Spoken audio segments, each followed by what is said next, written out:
11:02 de esta mañana.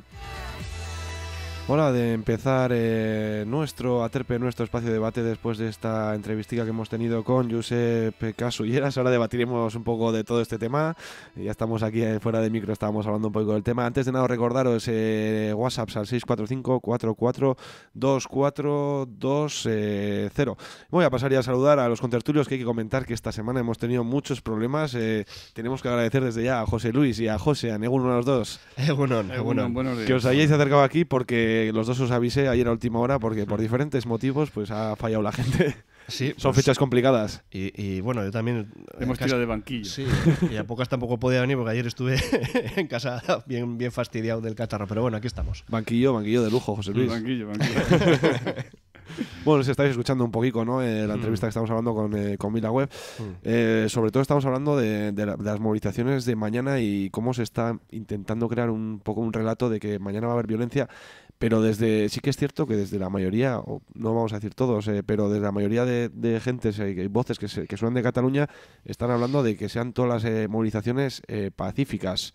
Sí que es cierto, como comentábamos fuera de antena, que sí que hay un cierto sector que puede pasar algo, pero bueno, eso lo veremos mañana, no sabemos qué va a pasar. ¿Qué sensaciones tenéis, José Luis, por ejemplo? Yo creo que va a pasar, porque siempre cuando hay una minoría dispuesta a que pase, pues pasará, pero bastante menor de lo que, por ejemplo, pasó el día 1 de octubre. O sea, no va a tener nada que ver con el 1 de octubre por muchísimas razones. Primero, porque hay un gobierno diferente en Madrid, y en segundo lugar, porque el mundo independentista está en estos momentos en otra onda, ¿no? Pero yo he escuchado con atención en la intervención de Josep, y yo quería decirle ya sé que no está ahora en antena y por tanto no me va a poder contestar. Bueno, le pasaré yo que recuerde lo que pasó en Barcelona cuando Artur Mas y su gobierno tuvieron que entrar en helicóptero, ¿no? Entonces, ¿y qué consecuencias tuvo aquella revuelta, digamos, que se produjo, ¿no? ¿Estamos hablando de qué año era esto? Pues cuando estaba Artur Mas en el gobierno, no sé exactamente, fue a 4 años o por ahí. No, pues no hace mucho, ¿eh? 2014, 2015... 2014-2015, yo creo, sí. Sí, es probablemente. Sí, es la última legislatura de Artur Mas y, yo hablo de memoria. Yo creo que 2014-2015. No hace mucho, la verdad que no hace probablemente. mucho. Y luego otra cuestión. Con el tema de la libertad de expresión y manifestación, estoy absolutamente de acuerdo. Tiene que haber libertad de expresión y manifestación. Estoy a favor de todos. O sea, que esa libertad de expresión debe ser respetada para todos, incluso de los que no nos gustan. O sea, hay una célebre frase de un diputado inglés que decía: yo me dejaría mi vida con tal de que usted pudiera hablar. O sea, pues es lo mismo. O sea, debe haber libertad de expresión y libertad de manifestación para ambas partes, para todos. O sea, no puede haber una manifestación con la que yo discrepo de policías y ir a montar una bronca para evitarla, porque eso es coartar la libertad de expresión y la libertad de manifestación, ¿no? O tampoco puede haber atentados como hubo antes de ayer a 15 sedes del Partido Socialista de Cataluña. O sea, estas cosas del mundo independentista deben de decirse que no se están de acuerdo. Entonces, ¿que va a haber bronca? Sí va a haber bronca. Probablemente, después de la imagen última que vi yo cuando el corte del AP7, con gente con el lazo amarillo increpando a los que estaban cortando durante 5 horas o 6 la AP7 para decirles: oye, que voy con lazo amarillo, que me estás fastidiando a mí, que quiero irme a mi casa y me estás coartando mi libertad de poder ir a mi casa. Entonces, esa tensión que hay incluso en el mundo independentista, que también la hay en el mundo de lo que se llama unionista, porque también las hay, no lo mismo Sánchez que Casado o Abascal o Arrimadas, pues también se está produciendo en el mundo independentista. ¿Qué va a pasar mañana? Que va a haber entendimiento. Entre la gente sensata de ambas partes va a haber entendimiento. Y antes comentábamos a micrófono cerrado que Sánchez es un político que tiene mucha suerte, que ha nacido de pie. Entonces, yo creo que de esto va a sacar réditos, va a sacar un rédito de que va a ir normalizando la relación con el mundo, o sea, con Cataluña, en concreto, con el mundo independentista de Cataluña, probablemente como beneficio colateral, se habla de daños colaterales, también de beneficio colateral, saque el techo de gasto y saque el tema de presupuestos. O sea que mañana puede haber bronca, sí. ¿Que puede tener consecuencias beneficiosas? También. José. Bueno, yo voy a añadir varias cosas, ¿no? porque me parece un análisis interesante el que ha hecho José Luis, sobre todo, bueno, hilando un poco con el después, ¿no? Creo, igual que él, que si hay conflicto o si hay incidentes van a ser menores. Lo que también tengo la absoluta certeza es que esos incidentes, de haberlos, de pequeña escala, como creo que serán, si son, serán magnificados como si aquello fuese el Beirut de los años 80 por parte de las televisiones generalistas españolas y de parte de los medios de comunicación españoles. No tengo ninguna duda. ¿Con qué objeto? Pues predisponer, porque nada es casual, predisponer a la sociedad española en general a que, bueno, pues a una intervención muchísimo mayor y a predisponer a 155 que no son constitucionales, o por lo menos interpretaciones no constitucionales de los 155. No sé si habéis tenido la ocasión de ver la intervención del otro día de Aitor Esteban en el Congreso de los Diputados, en el cual le dijo al señor Rivera que aquello que proponía para activar el 155 era absolutamente inconstitucional y que no tenía ningún motivo, o sea, no tenía ningún tipo de base jurídica. Pero bueno, más allá de todo eso, lo que sí observo por otro lado es que pequeños datos, ¿no? Pequeños datos que mirados en los conjuntos son como esas pruebas circunstanciales que te dicen, bueno, algo aquí hay de fondo, ¿no? Pues por un lado tienes esa reducción de penas del Supremo Artur Mas de inhabilitación que pasa a menos de un año, por lo tanto se podría presentar en las siguientes elecciones, creo. Tenemos por otro lado esa petición por parte de los presidentes y expresidentes de la Generalitat, incluido Puigdemont, incluido Torra, Artur Mas y no recuerdo más, pero creo que pidiendo que los presos catalanes que están en huelga de hambre la dejen. Tenemos por otro lado otros detallicos, ¿no? Como lo comentaba José Luis con respecto al techo de gasto, que parece que se lo iban a dejar. Bueno, está también la reunión que va a tener esta tarde, de carácter bilateral o como lo queráis llamar, entre los dos gobiernos, gobierno y gobern. No sé, a mí me parece que aquí hay un mar de fondo que creo que irá en una dirección de lo que yo he defendido y he visto y he argumentado en los últimos tiempos, que lo único que puede hacer en esta legislatura con el peso político que tiene Pedro Sánchez es desinflamar para poder llegar a acuerdos posteriores o por lo menos hacer otros planteamientos que en la actual situación ahora mismo pues no se pueden llevar a cabo. Y luego lo que veo claro es que habrá que llegar a unos acuerdos posteriores y bueno, y estamos en esa situación, una situación muy compleja y sobre todo porque claro, a la fuerza ahorcan y tenemos algunos elementos que quieren contra el peor mejor, que es horrible para la política, y claro, tenemos enfrente a una triple alianza que se está revolviendo en el Estado, con un PP y con un Vox, con un PP voxizado y con un Ciudadanos que está exactamente igual, y que claro, la perspectiva de que puedan tener una mayoría absoluta entre esos tres grupos, pues hombre, la verdad, a los que estamos en otra línea de política, pues nos preocupa mucho. José Luis, por puntualizarte, creo que lo que hablábamos de Artur Mas era de 2011. 2011. Bueno, de las épocas del 15M. Bueno, bien, pero era Artur Mas que fue en helicóptero y hubo un asedio al Parlamento. Y unas condenas de la Audiencia Nacional. Hubo condenas de la Audiencia Nacional, sí, efectivamente. Entonces, que no es la primera vez que pasa. No, pero yo quería decir, también en positivo, ¿no? Valorar el tema en positivo. Coincido con Josean en el sentido de que lo que viene es infinitamente peor. Pero eso lo veo yo, lo ve Junqueras desde la cárcel y lo ve el Sartadi desde el gobierno. O sea que no sé si Puigdemont y Torra lo ven, pero yo creo que hay un sector muy amplio de independentismo, excepto la CUP y sectores radicalizados del PDeCAT, que yo creo que lo están viendo. Entonces yo creo que en estos momentos interesa dar oxígeno a Pedro Sánchez. Y la manera de dar oxígeno primero es no confrontar, no confrontar al límite, no llevar al límite como pasó el día 1 de octubre, ¿no? El Estado no se va a quebrar, eso ya se dieron cuenta en aquel momento, ni se quebró entonces ni se va a quebrar ahora, y todo lo que pase a partir de ahora tiene que ser negociado, dialogado y acordado. ¿En qué línea? Bueno, yo creo que el gobierno sabe, yo creo que Pedro Sánchez está firmemente decidido a no aplicar el 155.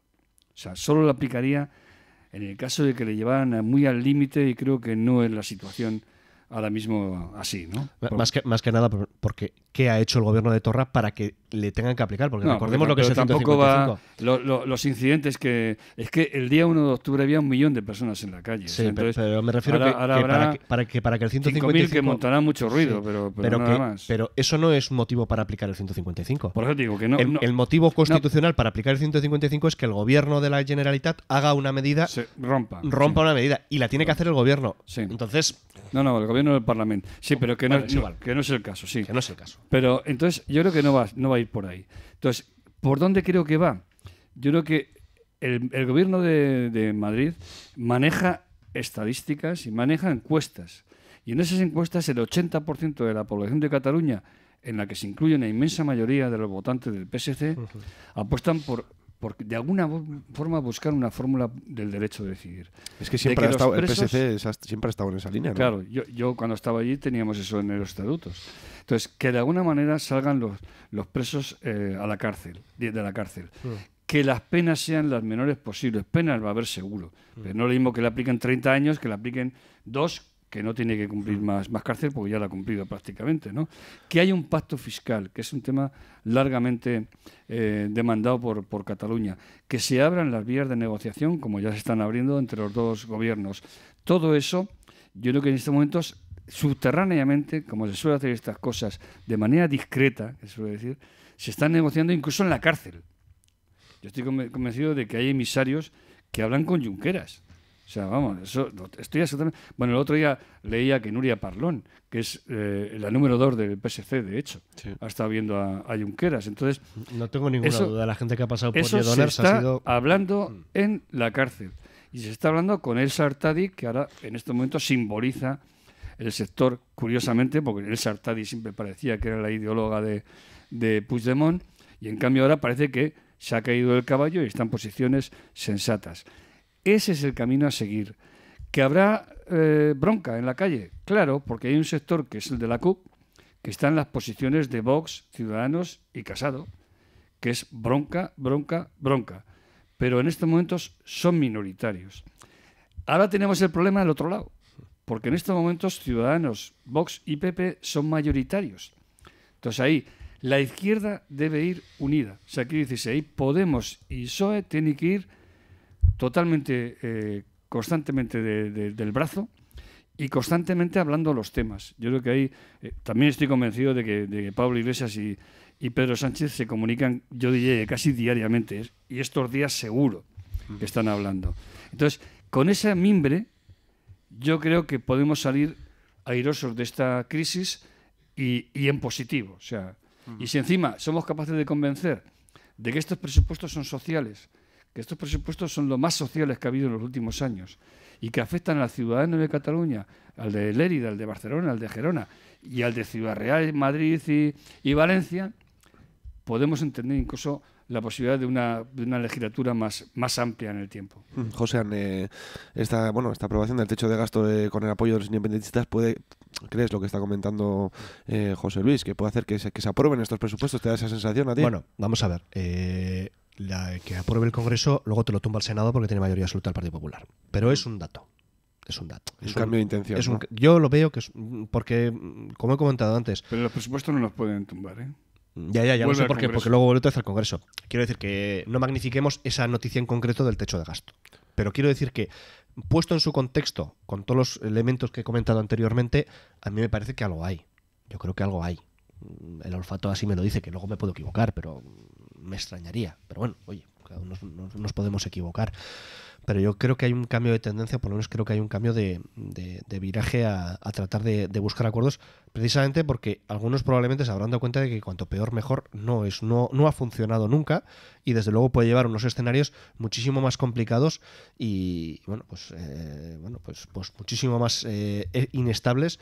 Y luego también tenemos que tener en cuenta que vivimos en la Unión Europea y yo creo que aquí también la Unión Europea sabe el problemón interno territorial que tiene España con estas con el tema catalán y yo creo que a la Unión Europea tampoco le interesa que esto ocurra. De momento no se le ha oído hablar más que lo lógico que suelen decir las instituciones europeas, pero yo creo que tampoco la Unión Europea en su conjunto se puede permitir una inestabilidad política continua en el Estado, porque tener en cuenta que ahora parece que hay dos bloques, el bloque de derechas y el bloque de izquierdas, más nacionalismos periféricos, por decirlo de alguna forma, porque aquí nacionalismos hay de todos los palos.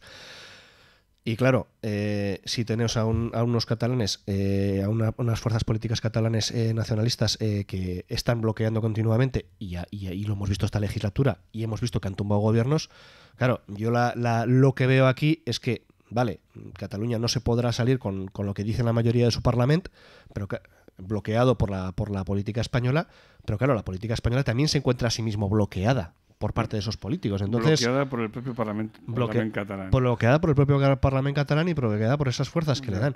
Entonces, estamos en una situación de bloqueo continuo y va a seguir siendo así. Por eso creo, ese escenario que no beneficia a nadie, ni creo que se pueda ser positivo, al final alguien tendrá que decir, oye, por aquí tendremos que salir. Pero hay una cuestión. Europa no se mueve porque todos los países europeos que pinten algo tienen problemas de este tipo en sus países. No, o sea, Alemania como el catalán, tiene no. problemas con ciertos landers.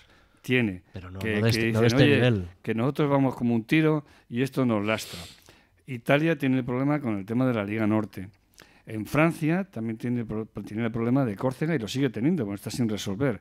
En Inglaterra tienen el problema con Escocia. Bueno, o sea, en Bélgica tienen el rollo entre los flancos y los balones. Entonces, que en todos los países, si tú abres la veda, barra libre. Entonces, es que yo muchas veces lo decía en broma. Es que aunque España aceptara eso, Francia, Alemania, Bélgica, Italia van a decir que no. Bueno, pero ellos no podrán. O sea, pero de la misma manera que los escoceses o los ingleses, los británicos permitieron un referéndum en el 2014 y aquello era Unión Europea y no pasó absolutamente nada. Pero fíjate en Escocia. Es que ahora Escocia quiere quedarse en Europa.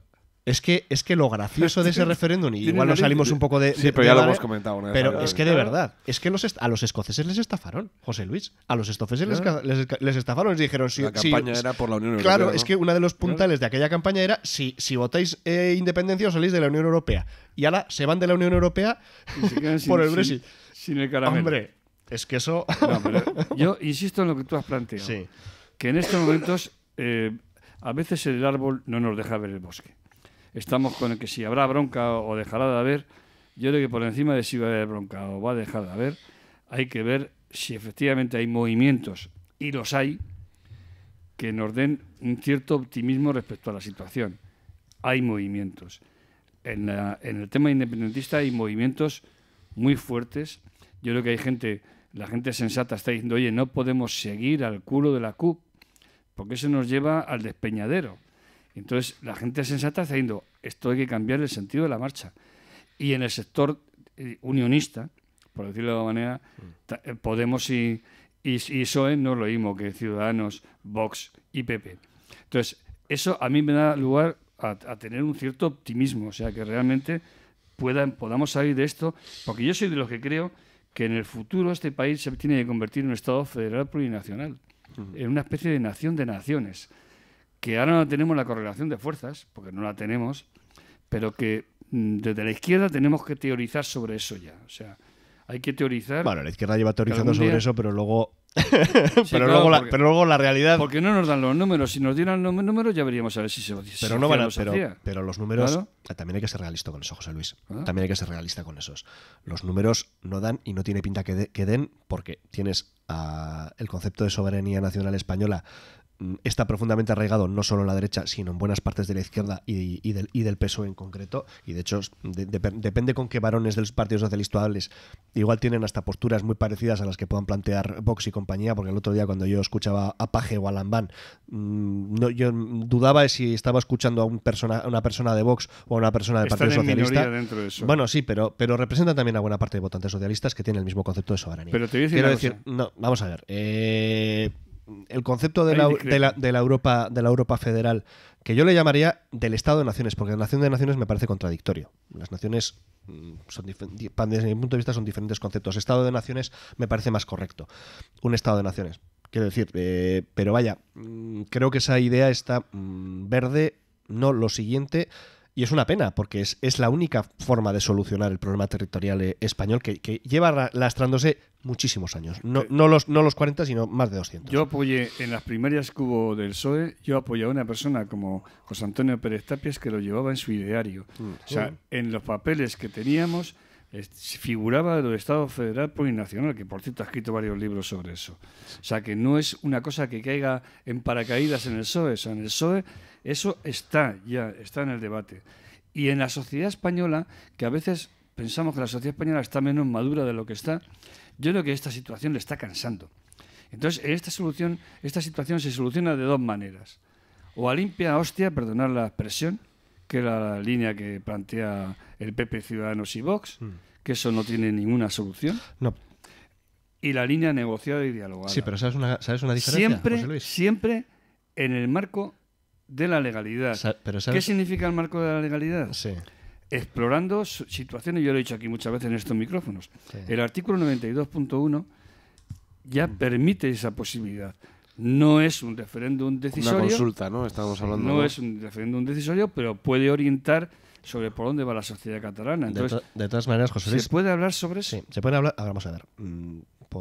Te has dicho dos vías. La vía punitiva o coercitiva, que sabes que no lleva a ningún sitio y que acaba en la vía que tú has dicho la anterior, en la negociación. Que no tengamos ninguna duda. Porque después de todas las exaltaciones y toda la bronca que pueda haber llevado hasta el extremo... No creo que Abascal y Casado estén en esa onda. Pero que es igual. Que después de haber una bronca brutal, al final siempre hay una negociación. Y eso lo sabemos todos. Entonces, seamos inteligentes y hagamos la negociación antes. Y luego... eso es lo que está haciendo y luego las interpretaciones jurídicas... A ver, tú puedes interpretar la propia Constitución española de una manera abierta o de una manera cerrada. O puedes no interpretarla. Entonces... La propia Constitución, como tú dices, si hay voluntad política, se pueden aplicar esas, incluso la propia adicional primera, que es en la que está encajada, porque ya hay gente que te podía decir, pero tiene que haber voluntad política. Ese es el problema. Lo plantea. Ese es el ¿Sabes problema, cuál es el que haya problema del voluntad artículo política? 92.1? El ámbito de actuación. Claro. O sea, ¿es solo en Cataluña o es obligatoriamente en el resto del Estado? Yo te digo que, interpretándolo de manera flexible, y hay teóricos de la Constitución como Pedro Rollo que lo hacen, puede ser solo en el marco de Cataluña. Pero aunque fuera en el conjunto del Estado, solo se iba a tener en cuenta el resultado en Cataluña. Tampoco nos perdamos en eso. Ya, pero el Estado tomaría decisiones en función del resultado general. Ya, eso pero, no nos vale.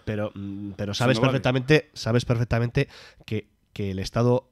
A ver, vamos a ver, o sea, un referéndum de estas características, una consulta sobre la independencia, tiene que votar tiene que votar el territorio como se ha visto en Escocia, en Quebec, etcétera. Claro. Lo otro, la gente que se va a fijar en el resultado en Cataluña, que no te quepa la menor duda, y ese va a ser el resultado. O sea, aunque tú hagas en el resto del Estado, donde se van a fijar todo Dios, y lo sabes perfectamente, pero, únicamente José, el resultado en Cataluña. Con un resultado del 80% en el Estado en contra, a ver quién levanta eso. Por mucho que en Cataluña ha sido 70-30. Ya te digo yo que sí.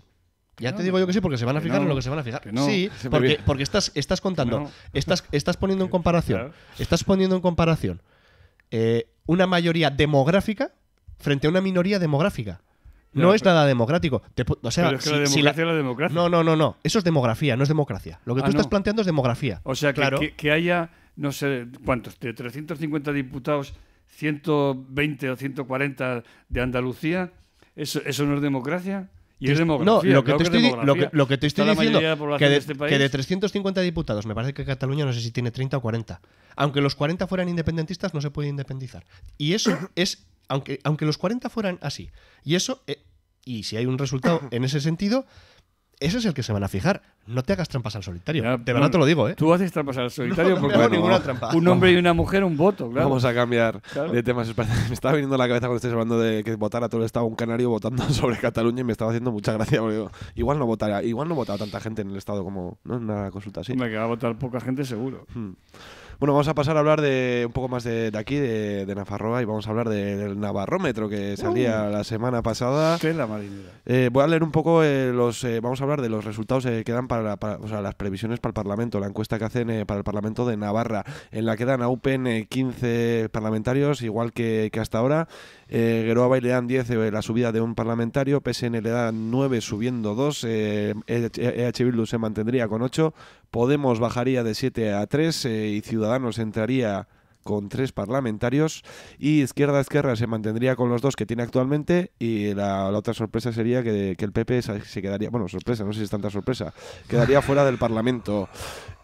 Con estos números, con estas cifras, el actual gobierno, los 4 partidos que sustentan el cuatripartito, daría una suma de 23 parlamentarios que no da la mayoría absoluta que tienen ahora mismo. ¿Qué credibilidad le es a este Navarrómetro? Bueno, a ver, vamos a ver. Se me ha adelantado. Ay, una cosa, Luis. No, a ver, que Navarrómetro no es la única encuesta. Ha habido muchísimas encuestas que se han ido. La de ETV que salió, otra de... Sí, yo por venir a lo local, ¿no? Sí, bueno, venir a lo local, pero ha habido otras también que... Entonces yo aquí, más que en eso, me gusta fijarme en las tendencias un poco generalizadas de las diferentes encuestas. Porque las encuestas son eso. Además, en Navarrómetro tiene la particularidad que el trabajo de campo se realizó en octubre, o sea, mucho antes de las elecciones andaluzas, que creo que son importantes de cara a posibles variaciones de voto o posibles tal. Me parece importante. Pero bueno, me gusta más prefiero hablar de tendencias, y en las tendencias observo lo siguiente. Veo a una Unión del Pueblo Navarro desnortada, estancada y tirando a la baja. Veo que tanto EH Bildu como Geroa Bai, allí donde lideran gobierno, capitalizan ese voto. Veo a un partido socialista que también lo veo que ni chicha ni limonada, pero que está en el medio, y que puede resultar efectivo, y que puede resultar imprescindible a la hora de nuevas mayorías o la mayoría de toda la vida de UPN-PSN. Veo a un Podemos que, pues al final, lo que es la vida de Brian, pues al final, pues eso se paga. Eso se paga, las broncas internas al final y todo lo que ha tenido lugar, eso se va pagando. Esperemos que ahora en lo que reste de legislatura se vaya estabilizando ese espacio. Y finalmente, pues veo que a un Partido Popular que cuando juega a ser Vox, pues gana Ciudadanos. Y eso es lo que observo. Creo que la situación al final es de empate entre las fuerzas las fuerzas antiguas. Me parece que hay un empate entre cuatripatito, y creo que hay partido por delante. Yo, como dice, hay que hablar de tendencias. Yo creo que Vox va a entrar. Efectivamente, esa encuesta está hecha antes del bombazo de Vox. ¿Que Vox entraría en el Parlamento? Sí. Yo estoy convencido de que va a entrar en el Parlamento de Navarra, lo cual complica mucho más el asunto, porque sobre todo, especialmente para el PSN. Porque claro, de las dos alternativas, porque al final nos vamos a encontrar en una situación, el cuatripartito va a perder la mayoría absoluta. La va a perder. Bueno, está por la va a perder. Perder. Y aquí la cuestión está... José Luis, que cuando haces de oráculo no te suele salir bien. No, pues en los últimos tiempos he hecho el oráculo de Sánchez, secretario general, y Sánchez, presidente del gobierno. O sea, nadie te creía. Mira, ahí está. Bien, entonces, yo creo que, por un lado, ante eso, una alternativa con Geroa Bai y PSN necesita imperiosamente de los votos de Bildu, y por otra, una alternativa de UPN con lo que sea, con Ciudadanos o Vox o que sea, necesita imperiosamente al PSN. O sea que hay dos partidos absolutamente vitales a la hora de configurar las mayorías. ¿Qué va a hacer el PSN si entra Vox? Y para hacer un gobierno alternativo al cuatripartito, ¿UPN necesitan también a Vox? Esa es la gran pregunta. Yo creo que lo tiene muy claro. ¿Tú crees que PSN entraría en un gobierno con el Vox? No. ¿O daría un apoyo? No sé si, como mis antiguos compañeros, no sé por dónde andan ahora. Yo sí sé por dónde anda Madrid. Y luego Madrid no va a permitir eso bajo ninguna de las maneras. Es más, eso sería un suicidio. Yo creo que tampoco va a permitir un gobierno con UPN y con supongamos, Ciudadanos, ¿no? Bueno. Luego, entonces, el PSN va a estar en la disyuntiva de o participar en un gobierno con Bildu o participar en un gobierno con Vox. ¿Tú aquí alguna vez has hecho apuesta de que lo ves, o sea, lo verías factible, ¿no?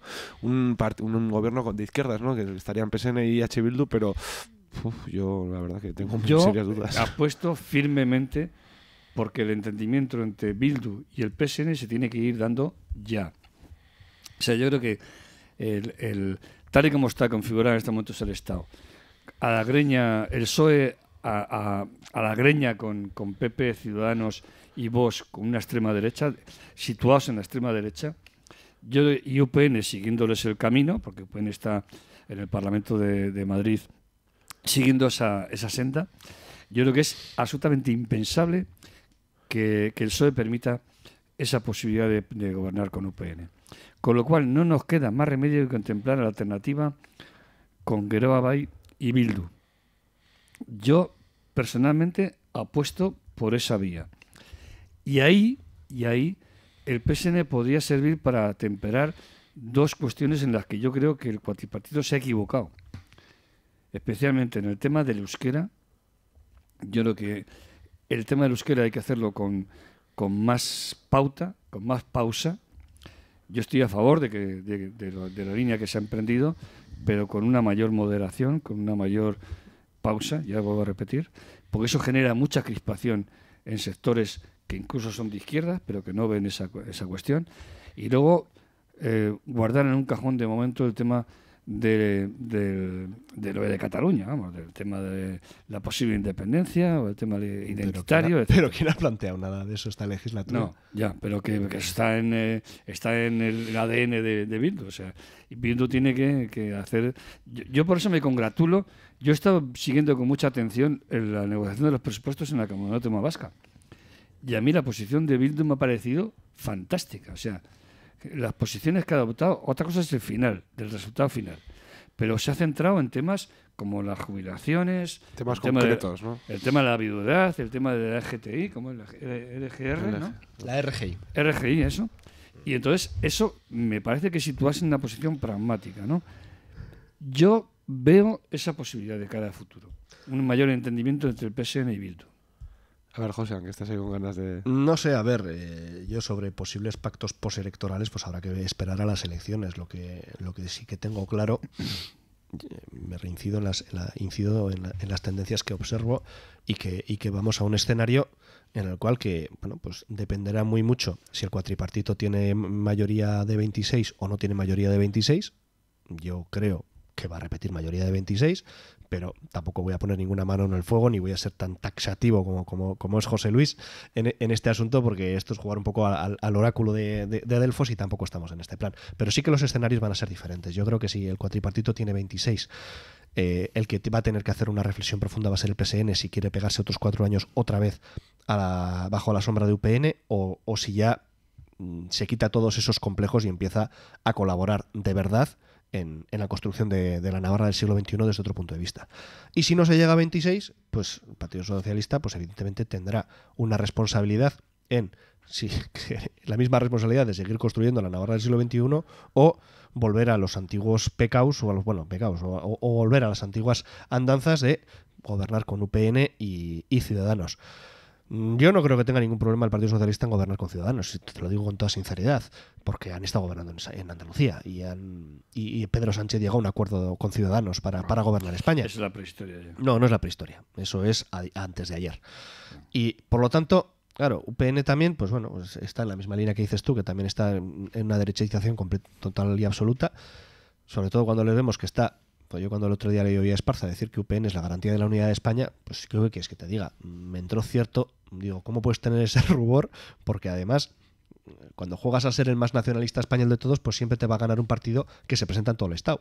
Entonces, pues bueno, pero bueno, quiero decir que si no se llega a 26 por parte del cuatripartito, pues el PSN una vez más podrá hacer el agostazo, la tercera parte del agostazo, o ya pues bueno, pues ponerse en otras dinámicas. Tenemos aquí la encuesta de ITV Focus, estáis comentando también, en el que dan un empate técnico entre UPN y Geroa Bai. De 13, o sea, con esta encuesta de ITV Focus, el cuatripartito tendría 29. 29, es una locura. No, yo creo que ahí el barómetro va a acertar al menos, yo creo que en 3 elementos. Uno, que Podemos baja 3. O sea que vamos a tener ahí 4 que alguien nos tiene que ganar, que Izquierda Esquerra se mantiene en 2 y que Bildu, que su electorado es el que es, se va a mantener en 8. Yo creo que esos 3 elementos para mí están absolutamente consolidados. ¿Dónde van los 4 que pierde Podemos? Esa es la cuestión. O sea, la cuestión es a dónde van. Y luego está el PP, que sí, claro, si pierde los dos del PP, pues pueden ir a Vox o a Ciudadanos o jugar ahí con ese abanico, ¿no? Esos 4, desde luego, no van a ir a Geroa Bai. No van a ir. Con lo cual, 26 va a ser imposible sumar. Imposible. Puede ir uno más a Geroa Bai, es probable que a lo mejor suba a 16, que es en el mejor de los casos, pero no van a ir los 4 a Geroa Bai. Y entonces, ¿a dónde van esos 4? Es la clave. Y por eso digo que nos podemos encontrar en una situación absolutamente diabólica en el que para una solución con el PSN y Geroa Bai va a ser necesario, sí o sí, Bildu, y para una solución UPN, Ciudadanos o Vox, va a ser necesario el PSN. Y como son en estos momentos 2 partidos que son teóricamente el aceite y el agua, pues habrá que buscar una fórmula para que dejen de serlo y que la comunicación fluya, como ya fluyó, por cierto, en momentos mucho más difíciles. Yo recuerdo una reunión en la sede de Sarasate, con foto incluida ante los medios de comunicación. De un lado el señor Lizarbe, que en aquel momento era el secretario general, y de otro lado Fernando Barrena, Santi Quiroga y no recuerdo quién más estaba allí. Entonces, eso lo recuerdo yo, y estaba ETA activa, y estaban matando, y estaba una situación muchísimo más difícil. Y recuerdo lo que pasó en el año 91, cuando se intentó una negociación para el tema de Urralburu. O sea que no sería la primera vez. Ahora que ya no existe ETA... Ni José Luis, ni será la última. Ni será la última. Lo que pasa, a ver, pero yo no sé si ¿Por qué ahora no? No sé si a corto plazo veo esa posibilidad. ¿Pero por qué? Tienes toda la razón. ¿Por qué? Quien pone las líneas rojas con Bildu no ha sido Bildu, por lo que digo. Creo que sí. Bueno, me es indiferente quién ponga las líneas rojas. Creo que se las han puesto mutuamente. Pero yo creo que al final la normalización política de este país, a largo plazo, pues veremos entendimientos entre diferentes fuerzas. Y no me cabe duda que habrá entendimientos. Te estoy hablando a largo plazo entre lo que es el espacio sociológico de lo que es la izquierda abertzale con lo que es el espacio sociológico que puede representar a la izquierda española del PSOE. Es lógico que pueda haber acuerdos. De hecho, no nos vamos a volver locos. Hace 3 meses el Partido Socialista de Pamplona aprobó las inversiones financieramente sostenibles del gobierno de Asirón. Hace 3 meses. No, perdón. Sí, o 3 meses. Se fue en octubre, creo recordar, o en septiembre. O sea, quiero decir que es posible que acuerdos de mayor calado ahora mismo no sean posibles. Bueno, pues depende de la política, esa es que es el arte de lo imposible. Pero a mí la lógica me dice que a X tiempo, bueno, pues no me extrañaría ver determinados acuerdos más globales. Pero es que fíjate, a veces cuando he dicho yo lo de la prehistoria, mira, a veces la evolución en las situaciones, hay que hacer el análisis en el momento actual, ¿no? Hoy en día es absolutamente improbable, por no decir imposible, un entendimiento de Sánchez y Rivera. Es imposible. O sea, lo que fue posible hace 3 años o 2, o creo que fueron 3, hoy en día es imposible. Y con Casado, mucho más difícil aún que con Rajoy, porque Casado ha optado por una línea hacia la extrema derecha. Por la vía andar.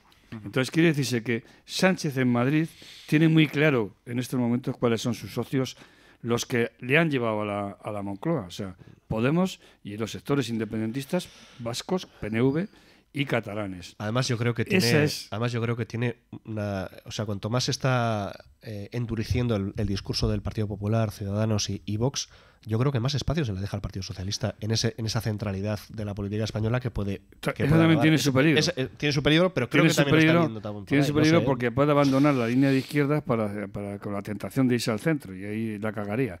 Yo creo que no. Yo creo que no es el caso. Pues alguien lo ocupará ese espacio. O por lo menos los que están haciendo la teorización, los análisis, que son Tezanos y compañía, creo que no están en esa línea, ¿no? Bueno, sí, se pega unas cocinas en la ER. Ya, bueno, en el disco de Tezanos es otra cuestión. Pero yo creo que en estos momentos el futuro camina por el entendimiento de los que llevaron la moción de censura y a Pedro Sánchez a la Moncloa. Camina hacia ahí, no sé luego a largo plazo, pero a medio plazo y a corto plazo camina ahí. No veo yo en Navarra que vaya por otro camino, que pueda ir por otro camino. Yo no lo veo. Y por eso digo que de alguna manera, en algún momento el PSN tiene que pegar un giro para ir acostumbrando a su electorado a que pueda haber entendimiento con Bildu. Debería de empezar ya, porque luego va a ser muy difícil Las labores pedagógicas es cuestión de tiempo, ¿no? Tú no puedes hacer una labor pedagógica en 2 días. Entonces tienes que ir acostumbrándote al electorado, normalizando las relaciones. No es lo mismo Bacarcho Ruiz encabezando la lista que Adolfo Araiz. Por cierto, la mejor la mejor portavoz valorada en este Navarrómetro. Sí, me recuerda también Uxue Barcos. Uxue Barcos era la mejor valorada a nivel del Estado. Entonces, claro. Por eso digo que las cosas están como están. Pero yo aquí también soy optimista. O sea, yo creo que realmente empieza un nuevo tiempo y en ese nuevo tiempo tiene que haber obligatoriamente una buena comunicación entre Bildu y el PSN. Lo que está claro es que quedan todavía casi 5 meses, ¿no? Prácticamente hasta las elecciones. Vamos a tener 40.000 encuestas de aquí a mayo. Uf.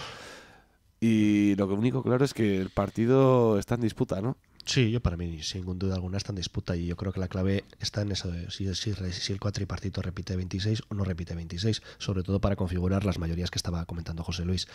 Pero de todas maneras yo quiero resaltar hoy una cosa, no sé si se habrán aprobado ya, igual me puedes decir, pero si se han aprobado al final son los 4, se está ahora mismo en el Parlamento de Navarra en el debate sobre los presupuestos y si se aprueban serán los 4º presupuestos aprobados, se han aprobado todo, si finalmente se aprueba como tiene toda la pinta, se habrán aprobado los 4º presupuestos de la legislatura. Tienen 26 votos. Sí, bueno, claro. pero ya sabíais que era... Pero ya sabíais... pero bueno. Pero al principio de la legislatura, yo creo que además es precisamente yo creo que la oposición no daba 6 meses a este gobierno y resulta que no solo han sido 6 meses, sino que han sido 4 años aprobando presupuestos en tiempo y forma, y eso tiene un valor político de estabilidad muy importante que tampoco puede ser desdeñado de cara al próximo mayo.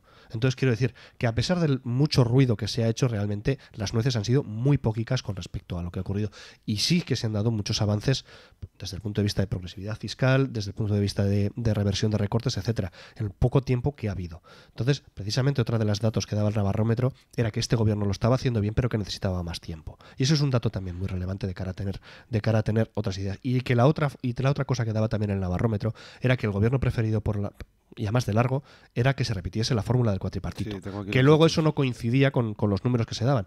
Por lo tanto, hay muchos aspectos en ese Navarrómetro que también para tener en cuenta. Yo, ahora que estamos aquí, hoy es 20 de diciembre. Ya me juego con vosotros una comida a que no repiten mayoría absoluta del cuatripartito. Bueno, pues si hay que jugarse una comida, yo solo por echar menú contigo por ahí, José Luis, encantado. Yo te digo que sí, pero solo por el hecho de luego ir a comer. Guarda la grabación.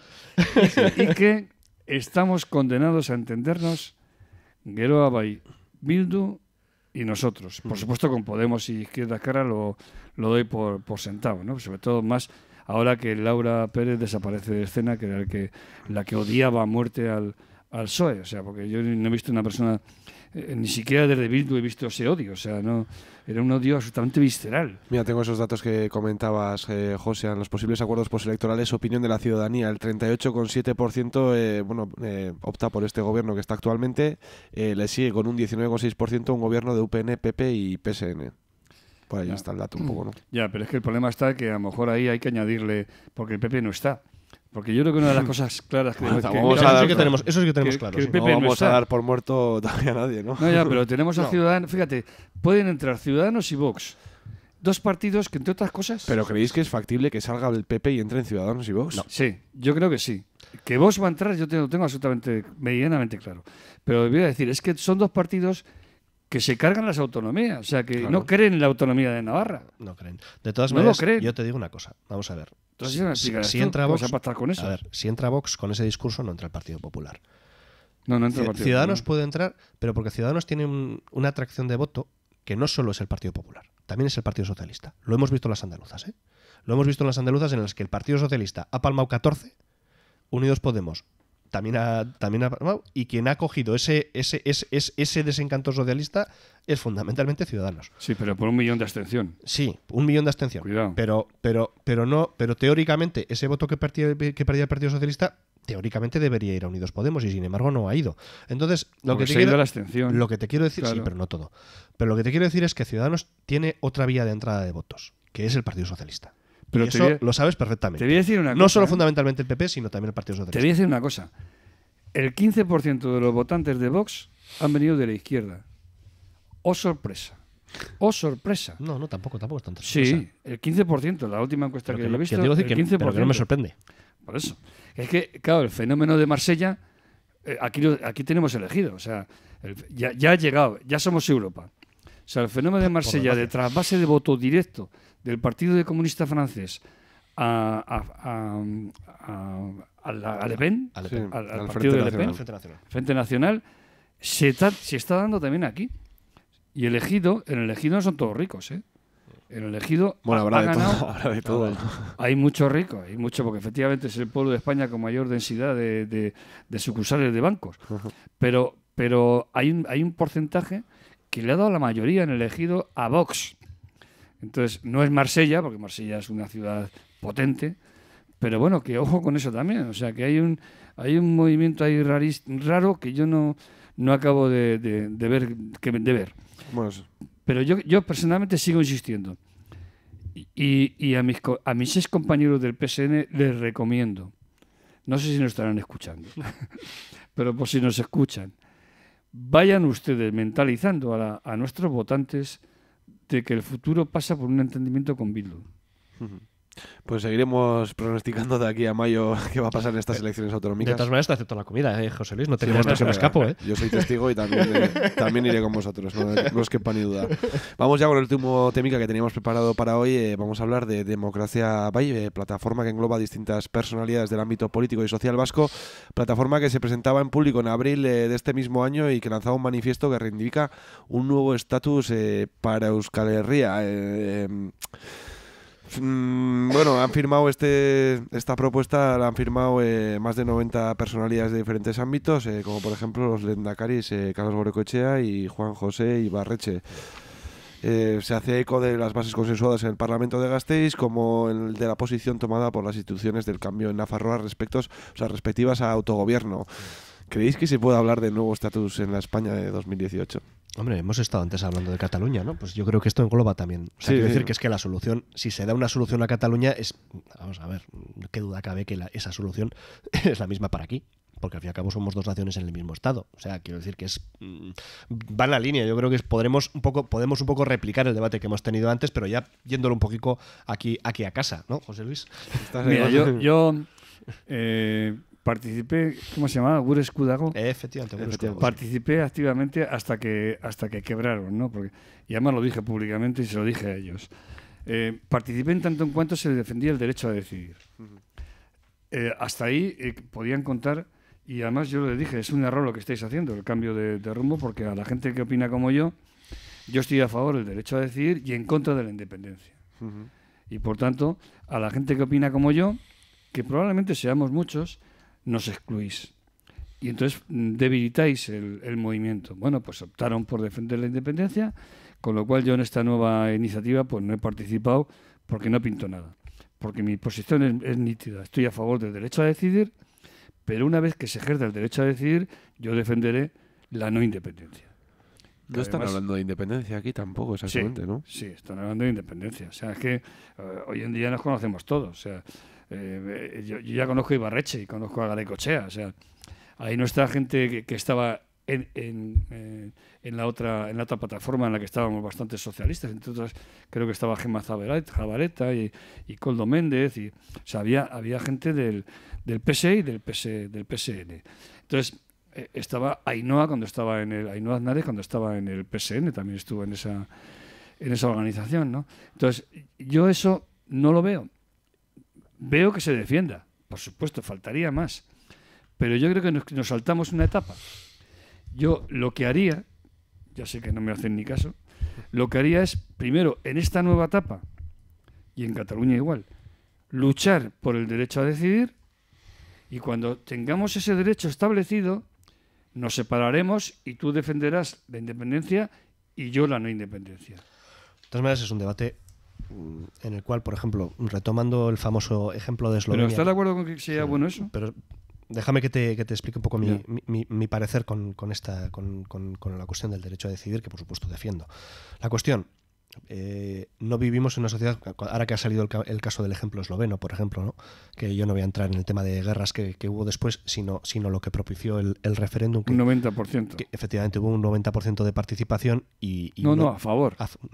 Sí, prácticamente a favor. Era 90, no sé si era 90% a favor y un 80% de participación. Sí. Es una barbaridad. Quiero decir, ¿qué nos dice eso? Que era una sociedad pues muy cohesionada con respecto a pues, su propia identidad, ¿no? Sí.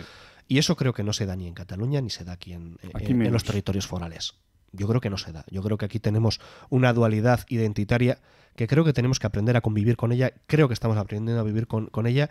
Y yo tengo que aprender a vivir. Yo me considero independentista, pero aquí José Luis no. Pero vivimos en la misma tierra y aquí los porcentajes no son los mismos.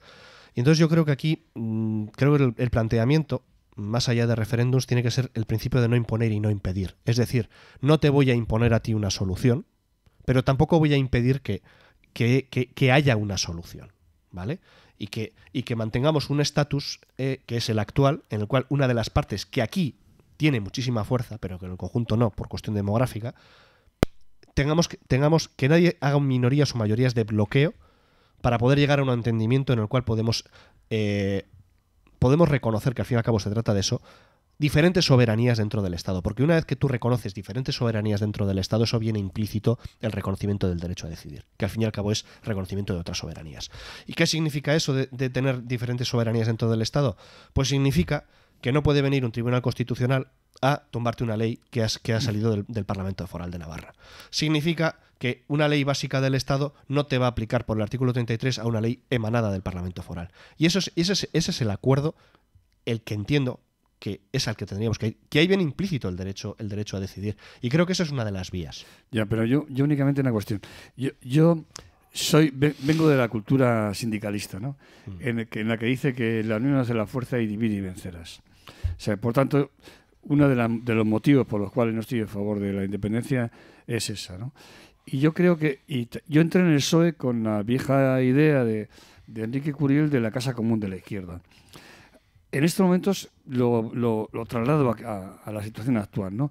Creo que hay una parte de la ciudadanía vasca y mucho más importante de la catalana que no se encuentra cómodo en la España actual. No se encuentra cómoda. Entonces eso hay que admitirlo. Y menos que se va a encontrar. Teorizarlo y buscar fórmulas a eso, ¿no? Tú no puedes estar toda la vida en contra de eso. Entonces, ¿cómo se puede buscar fórmulas para eso? Con una casa común.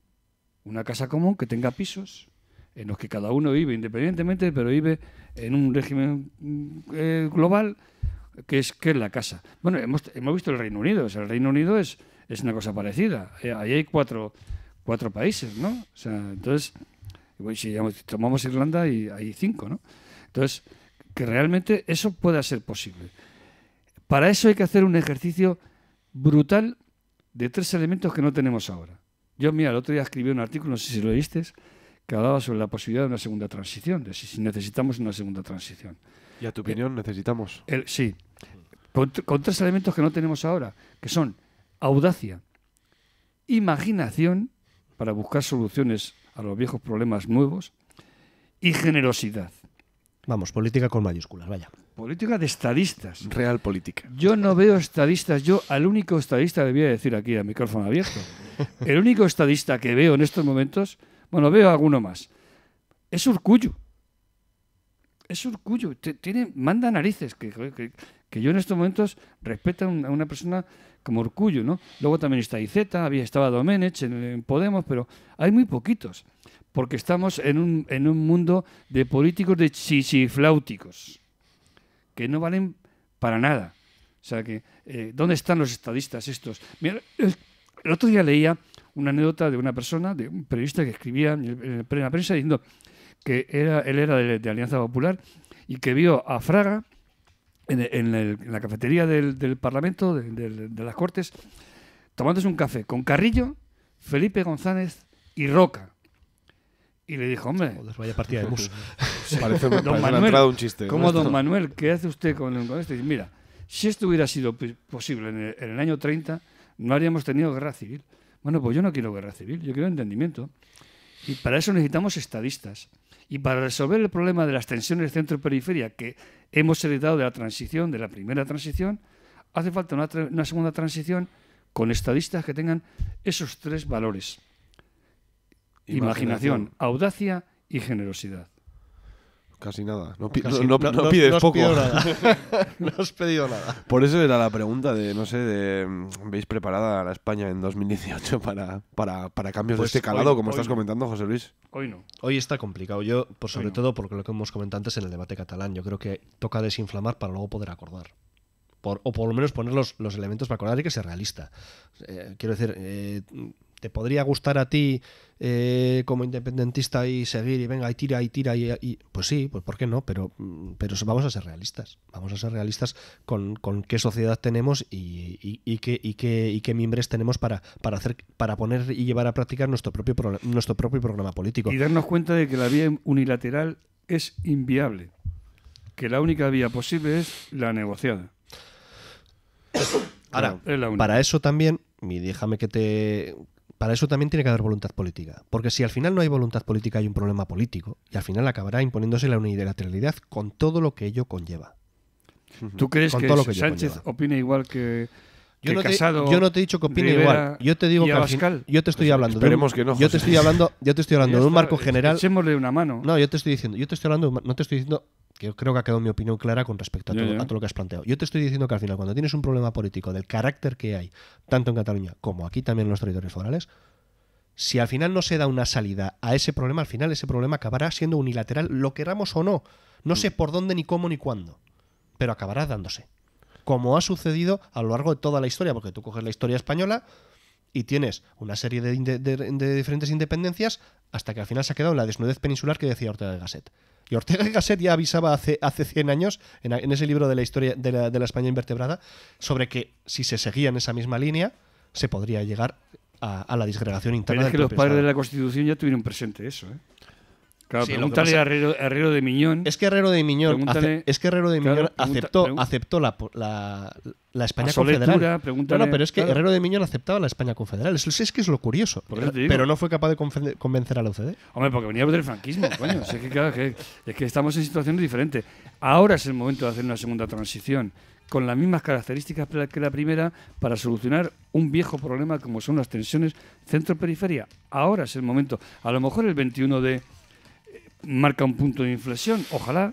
Veremos qué es lo que pasa mañana. Hombre, no es casual que sea el 21. No vaya para decir nada. Yo me imagino que El anunciará simbolismo, algo, ¿no? digo yo, ¿no? Digo, no, hombre, también irá para anunciar alguna cosa, digo yo. Si no perdóname la expresión, si no, ¿para qué chorrada? ¿Sabes para qué va a anunciar? La subida del salario mínimo y medidas con el tema de las pensiones. Pero tendrá que decir Claro. algo de Cataluña. Algo de Cataluña. Pero tendrá Claro. que decir algo de Cataluña y lo sabes perfectamente. Pero eso se lo va a decir a Junqueras.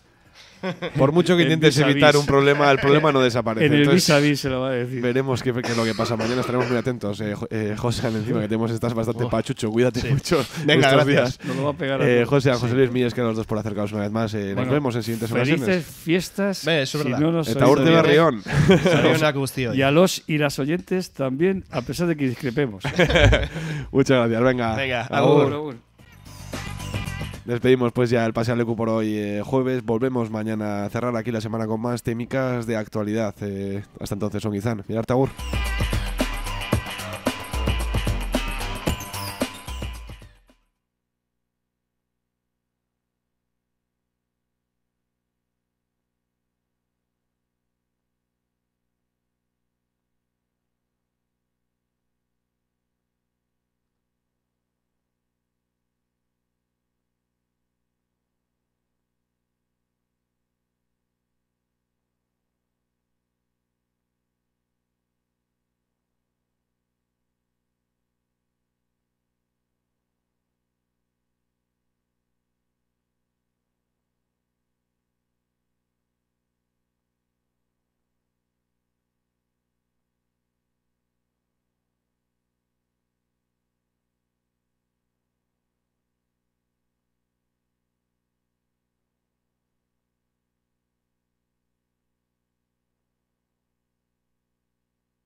lo has hecho?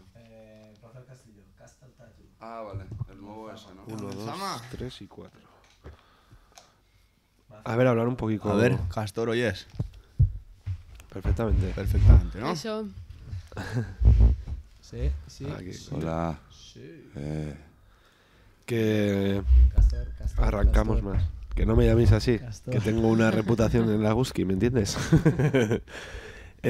Supli, Frito, Zurito y Nerea. Nerea, ¿no? Hemos quedado. Sí. Vale, perfecto. ¿Escucháis bien? ¿Os subo? ¿Os bajo? Bien, ¿no? Va bien, Yo va bien. bien. Bien. Tengo que subir el Nerea porque con las voces tan masculinas que hay aquí y profundas. Bueno. Yo mientras no tartamude. ¿Qué estás de tartamudear o qué? No, yo un poco tartamudo soy a Pero veces. ¿cómo empezamos? ¿Habláis vosotros? Yo creo que haces la intro tú hoy. Qué cabrón. Hombre, Supli, socio. O sea, ¿Cómo lo enlazo al anterior? A ver. no lo enlaces. Si La fuera. anterior la gente ya no se acuerda Ya te de qué acuerdas, hablamos. ya te o sea digo. que- Nos hemos juntado en la calle, ¿no? No, a ver, hemos traído una invitada de categoría para que nos hable de un tema concreto que va a ser la fermentación o ¿Qué la vamos a hacer? La fermentación. ¿Fermentación? Sí, que prefieres? estoy, sí. Muy bien. Centralizamos en la fermentación. A ver, Supli, habla un momentico. Vale, ya chao está. Castor, Ya ¿cómo te tengo, estáis? ya te tengo. Dale. Perfecto. Que en realidad es el primer programa así, serio, ya, en plan. Invitada y Con la invitada y. Invitada de mucho honor. nivel, Chan, chan, chan. Invitada de honor. ¿Qué Como vamos me a presento ello, como pues? Nerea, ¿Sorokain? Zorokin Garín. Sorokain. Los dos. ¿Qué? ¿Eh? ¿Qué es eso? Seguro que hay más. Zorokin Garín, mis apellidos. Ah. Pero me gusta poner el segundo apellido porque es el de mi madre. Vale. Pues Garín, solo, ¿no? Y nunca habéis pensado que, Garín. aparte del segundo, Zorokin Garín. el cuarto, tío, que es el de tu abuela materna, ese se pierde siempre. O sea, Sí. es como cambiamos el primero y el segundo, pero al final siguen siendo los esto de tus abuelos, De tus no de tu abuelos. madre. O sea, no de tus abuelas. Sí. Mis hijas tienen Ya. el mío primero. Y yo a mi hija también le voy a poner el de mi chica antes. Sí. Para que se pierda Peláez. Yo de mi madre. Que hay muchos. Profesora y fundadora de Nishime. Profesora y... Bueno, si vamos a hablar de fermentación... Sí, pero bueno, te presento así. Venga, va. Y escritora de un, Lo que salga. un maravilloso libro sobre la fermentación. La fermentación. De que empezar a hablar ahora mismo. ¿Eh? Oye, que ese libro igual lo pasaremos para leer, ¿no? Algo. O sea, Sí. Claro, lo Podría haber recomendamos. traído. Os lo compráis, Sí. hombre, Os por lo favor. bueno, que lo compre la Guski, primo. Castor. Sí, claro. ¿Qué? Y hacemos una librutegui aquí de puta madre. ¿Tú crees que la Guski tiene dinero para andar comprando libros? Bueno, Para hacer invitados y para invitar a políticos, esto sí, ¿no? Pero para luego es que los políticos no cobran. formarse a la peña, no. La gente que viene aquí no cobra. Venga, vamos a ello, ¿qué? Venga, va.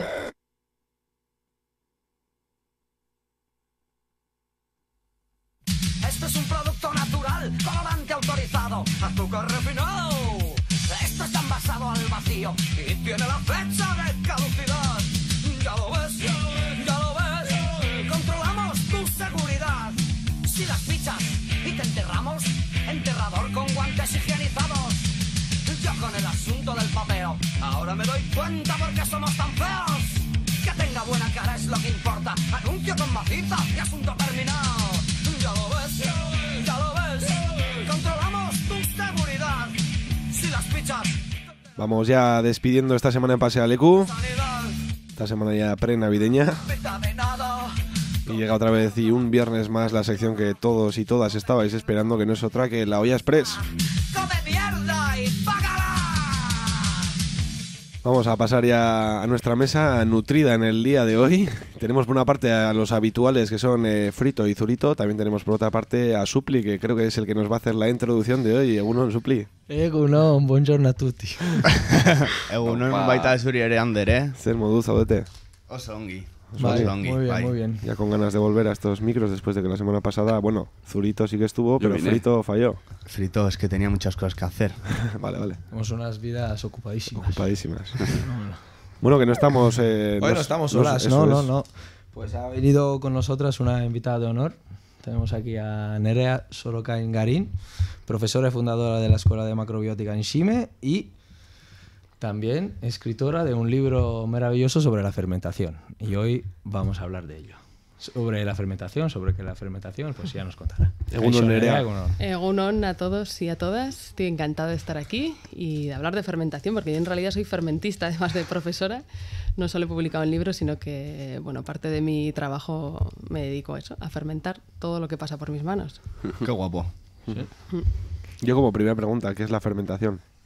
Pues la fermentación es la transformación de los alimentos a través de bacterias, hongos, levaduras y eso es básicamente. Vamos, un alimento crudo que lo podemos convertir en otro alimento totalmente diferente con otros nutrientes a través de diferentes procesos. Bueno, también conocemos como fermentación la levadura madre, el alcohol también, pero ahí también están pues las olivas, las cebolletas que conocemos de pequeños, el chucrut, el kimchi, el miso. Hay un montón de alimentos en nuestro día a día pues que son fermentos. Igual la gente también escucha fermentación y igual se piensa que lo relaciona con que está malo, ¿no? O claro. Pues hay mucha gente que sí, que cuando yo le digo que hago fermentación, todo el mundo me dice, ay, eso suena a que se me ha puesto malo en la nevera y está picado. Y claro, son fermentaciones controladas. Tú cuando haces una fermentación controlas el tipo de hongo, de levadura, de bacteria y bueno, pues haces crecer solo la que a ti te interesa para conseguir el resultado que querías o que estabas esperando. Hasta al final las fermentaciones yo creo que viene de muchos años atrás y es una cultura no sé, ancestral. Sí, bueno, de hecho, sobre todo las fermentaciones en sal, bueno, la ruta de la sal era de lo más importante que conocíamos antes, ¿no? De hecho, la palabra salario, la palabra salud, vienen de sal. ¿Por qué? Porque era lo que nos ayudaba a conservar los alimentos. Si aquí en invierno empezaba a nevar y no había ni frutas ni verduras, lo que se hacía era conservarlo a través de la fermentación. Y de esa forma, bueno, pues tenías los nutrientes necesarios para pasar el invierno. Y hay muchas historias sobre esto. O sea, pues por ejemplo, en Alemania, los barcos alemanes y los barcos vascos no se cogían escorbuto porque fermentaban y bueno, pues conseguían tener vitaminas a lo largo de viajes largos. Y eso, bueno, pues al final gozaban de una buena salud a través de la fermentación. O sea, que no es algo nuevo ni novedoso, sino que es algo que se está recuperando, que desde que llegaron la era esta antibiótica de matar todos los bichos, pues de alguna manera... Sí, se ha un poco, ¿no? Se ha dejado de hacer, por lo menos. Se ha dejado de hacer porque, bueno, desde que empezaron los antibióticos parece que las bacterias son nuestras enemigas, ¿no? Y en realidad no es así. O sea, el 99,9% de las bacterias son beneficiosas y, de hecho, nosotros... Dentro de nuestro organismo más o menos tenemos como unos 2 kilos de bacterias, que es una gran compañía. Sí, 2 kilos de... 2 kilos. Menudo dato de Ander, ¿te ha gustado? 2 kilos. Es una auténtica cuadrilla. De hecho, o sea, hay que decir que tú no podrías vivir sin las bacterias. Tienes una relación de simbiosis. Esto significa que ellas viven de ti y tú vives de ellas. Hay que decir que si no, no podríamos descomponer los alimentos, con lo cual moriríamos. Eso ya sabía de la piel también, que teníamos un montón en la piel de bacterias, pero 2 kilos, y me imagino una masa de 2 kilos de bacterias. Sí, 2 kilos. 2 kilos, sí, es un montón. O sea, todo lo que está en contacto con el exterior tenemos bacterias. Vale, entonces, pues son nuestras amigas, entonces. Son nuestras amigas. De hecho, bueno, yo tengo una verdadera lucha con esto, ¿no? O sea, que vamos a dejar de matarlas ya, de utilizar todo antibacterianos por todas las esquinas, sino que lo que tenemos que hacer es cultivar bacterias que sean beneficiosas. Me parece muy buen mensaje para mandarlo aquí en la Olla Express, así desmitificando un poco el término bacteria, porque... Eso es. Sí, bueno, aquí en el Estado hay lo que es sanidad, bueno, pues tiene unas leyes bastante restrictivas que yo creo que poco a poco tienen que ir cambiando, ¿no? Pues en vez de matarlo todo, pues empezar a cultivar aquello que nos beneficia. Ya, yo con Zurito hemos hecho fermentaciones, por ejemplo, en nuestro trabajo, y la verdad que igual no eran controladas, como dices tú, igual no conocíamos el campo tanto como para esto, pero sí que sacábamos... Luego sí que es verdad que analizábamos los resultados, y veíamos que podían ser aptos para comer. O sea que tampoco matamos a nadie. No, o sea, hay que tener en cuenta que a través de la alimentación, o sea, te puedes coger una indigestión, pero tienes más posibilidades de ponerte malo con un alimento crudo que con un alimento fermentado. O sea, nadie se ha muerto comiendo un alimento fermentado. Y es un dato importante también, porque a todo el mundo que le hablas de fermentación, a la gente le entra en miedo de, me ha salido un moho, una levadura. Ya, tranquilo. O sea, hay que decir que no pasa nada. Es mucho peor comerte una hamburguesa en el McDonald's o una Coca-Cola que comerte un chucrut en mal estado. O un chuletón en cualquier sitio. O un chuletón en cualquier sitio. ¿Sí? Sí, ¿no? Joder, cuidado con los chuletones. No, cuidado con los chuletones. Más que con los chuletones, con toda la mierda que contiene el chuletón. Todos los antibióticos que contiene, todas las hormonas que contiene, toda la mierda que contiene la comida que comemos ahora hoy en día. Estuvimos hablando de un programa sobre el camino de la carne, más o menos. menos también la trazabilidad. La trazabilidad de cómo pues, que se crea esa carne. Y también, de hecho, luego hablamos al siguiente día de la carne biónica, copiada, ¿no? Digamos, clonada. Las clonaciones, ¿no? De carne. Las clonaciones.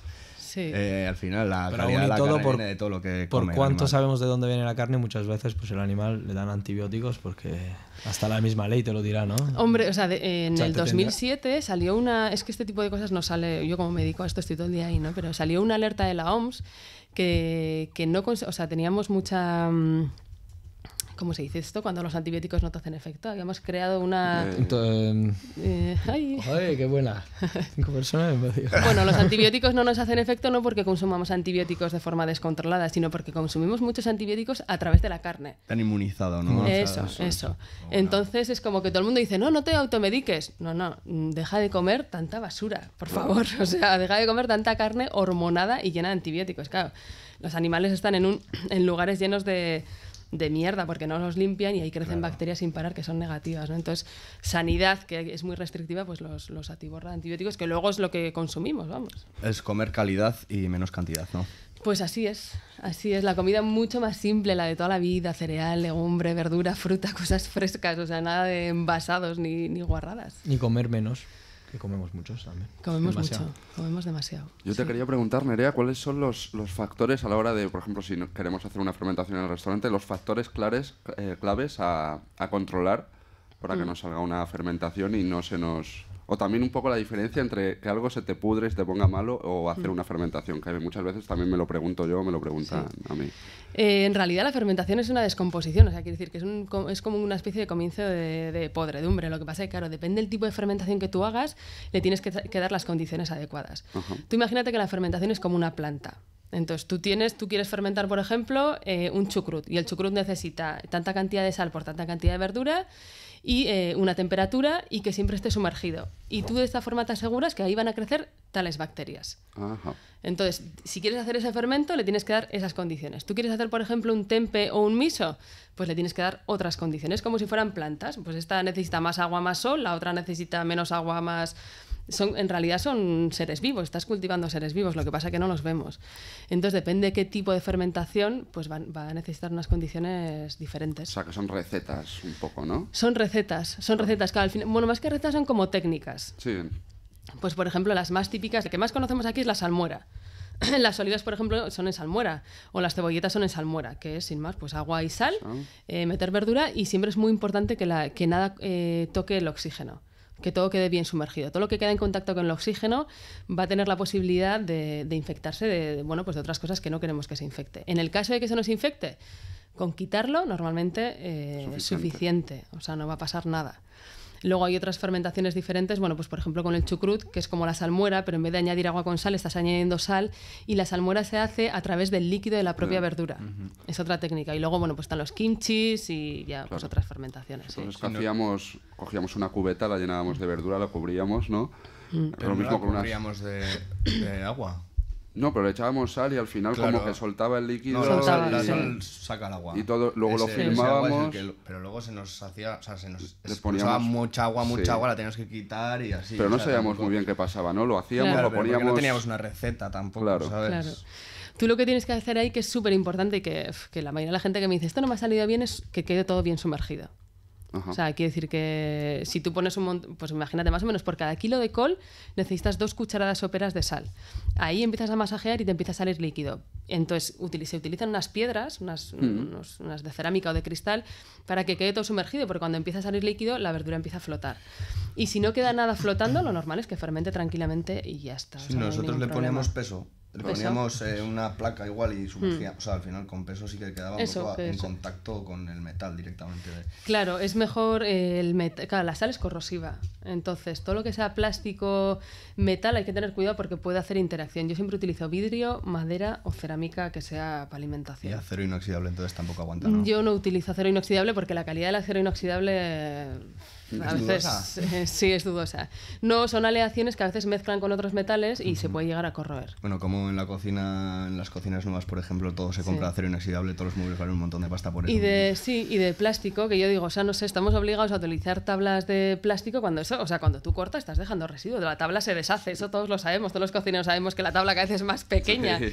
Y desde ese plástico por la madera, ¿no? Antes. Claro, mira, hay un vídeo un documental muy interesante de una mujer que hace quesos, es una monja que hace quesos en Estados Unidos, que ella es bióloga y hizo un estudio súper interesante de por qué hay que fermentar en madera. Claro, tú al final estás cultivando bacterias, entonces cuando tú tienes una zona colonizada con ciertas bacterias, esas bacterias que son beneficiosas, cuando entra una bacteria que no es beneficiosa, la va a inocular, la va a matar. Es como si en un bosque hay un montón de ratones y metes serpientes. Quiero decir que todo se equilibra continuamente, ¿no? Entonces, claro, si tú ya tienes ahí un cultivo de bacterias beneficiosas, te estás asegurando que no vaya a crecer ninguna bacteria no beneficiosa. Sin embargo, si utilizas metal que todo el rato lo estás limpiando con antibacterianos, todo el rato lo estás dejando libre para que crezca una bacteria que no sea beneficiosa. Entonces, claro, hay que hacer un cambio de mentalidad, o sea, de eliminar esta idea de que las bacterias son malas y de que no. ¿Y algún tiempo? O también tenía la curiosidad de, igual si se pasa un tiempo determinado, ¿no? La fermentación... La fermentación, mira, hay una panadería en Guipúzcoa que tiene una levadura madre de 300 años. O sea que el tiempo no pasa nada. Sí, siempre les vas dando de comer a las bacterias. O sea, por ejemplo, hay soyuz y miso también de más de 100 años, de 200 años. No pasa nada siempre que vayas eso, o sea, que continúes alimentando lo que son los bichitos, como si tuvieras una planta. Okay. Está claro que necesitan sus condiciones y si tú necesitas esa planta, pues... tendrás que dárselas. Así es. Qué guay, qué interesante. Pues sí, la verdad, lo de las masas madres esas de 300 años también ya lo habíamos hablado, yo creo. Yo tenía una de unos cuantos años y ya flipaba. Yo tenía 15 y ya flipaba, pero 300... Sí. Y la sigo manteniendo viva. El rollo es que luego los fermentos hay que estar ahí cuidándolos, ¿no? Hay que son como niños, como mascotas, micromascotas. A veces mejor porque te puedes olvidar de ellos una temporada y no pasa nada. Sí, al final, si controlas la temperatura, pues las fermentaciones también se paran. Entonces... Yo tengo una levadura madre en la nevera, pues todo el mundo me decía, cada semana hay que darle de comer. Pues está 1 mes y medio pues sin abandonada y sigue viva. Y sigue viva y fuerte, más fuerte que nunca. Qué guay. Pues las bacterias te hacen más fuerte, volviendo al discurso que hacemos nosotros en un momento dado, ¿no? Todo el rato de que la comida nos hace más débiles, luego nos obligan a tomar antibióticos y todo el copón. Pues el ciclo. Sí, hombre, está claro que, o sea, hay que decir que a través de lo que comemos, es de las pocas cosas con las que estamos en contacto con el exterior. El oxígeno y la comida. Es como, o sea, ya a la gente le pregunto, bueno, claro, yo soy macrobiótica, igual os parece un poco estricto, ¿no? Pero vosotros, o sea, la comida que os coméis, ¿os la echarías por el cuerpo? O sea, esa sartén llena de chistorra de grasa te la echarías por la piel. No sé, pero... Entonces, ¿por qué te la metes en tu sistema digestivo? Vale, estoy de acuerdo, pero una carne, o sea, me daría igual el contacto con la piel. Tirarme una chuleta y tirarme... La carne, unas lentejas sí, o sea, quiero decir que todo lo que no te daría asco echártelo, te lo puedes meter para adentro, pero todo lo que te da para atrás, ¿no? O sea, esas mayonesas, esas guarradas que vemos todo el rato. Bueno, la gente ahora se echa muchas cremas también en la piel, entonces por eso... Ya, pero así está la gente también, ¿no? Ya, sí. No, de todas formas, de esto podríamos hablar en otro programa sobre... Conversando con una macrobiótica, ¿no? Claro. Sí, la verdad que así sería la forma más sana de conocer el tema, yo creo, porque también teníamos nuestro interés para hablar de este tema. Igual hoy se nos queda un poco corto, pero bueno. Ya quedaremos otro día. Yo cuando queráis, aquí estoy encantada de hablar. Y aprendemos... Joder, eso es un buen ejemplo de la piel también, ¿eh? Sí. Bueno, quédate con eso, Loncho. Sí, Perdona. Sí. Quédate con eso, Supli. Hostia. Cuando no quieras tocar algo, no te lo quieras echar en la cabeza. Te lo comas. No te lo comas. Yeah. Soy uno que se ha echado mucho colorante en la cabeza también, o sea, que soy que te... A ver qué pasa. Bueno, colorante rojo cochinilla, ¿no? Sí, claro. Tranquilo. Y amarillo pollo. La cochinilla, ojo, La cochinilla, es un bicho. Claro. Bueno, es un bicho. Sí, bueno, yo cuando me enteré dije, bueno, a ver, crea un poco de ahí, hostia, ¿no? O sea, es que igual yo me echaría cualquier cosa por encima en sí. Hasta que te empezarían a salir cosas en la piel y dejarías de echarte. Entonces. Hombre, o sea, de hecho, el 80% de la gente tiene problemas digestivos, o sea, quiere decir que lo que comemos verdaderamente no es de calidad. no es de calidad. Ya, estuvimos hablando también sobre cómo hemos ido evolucionando, sobre un libro que se llama El mono obeso, cómo ha ido evolucionando la especie y en, no sé, en cosa de 100 años, en menos de 100 años, cómo ha evolucionado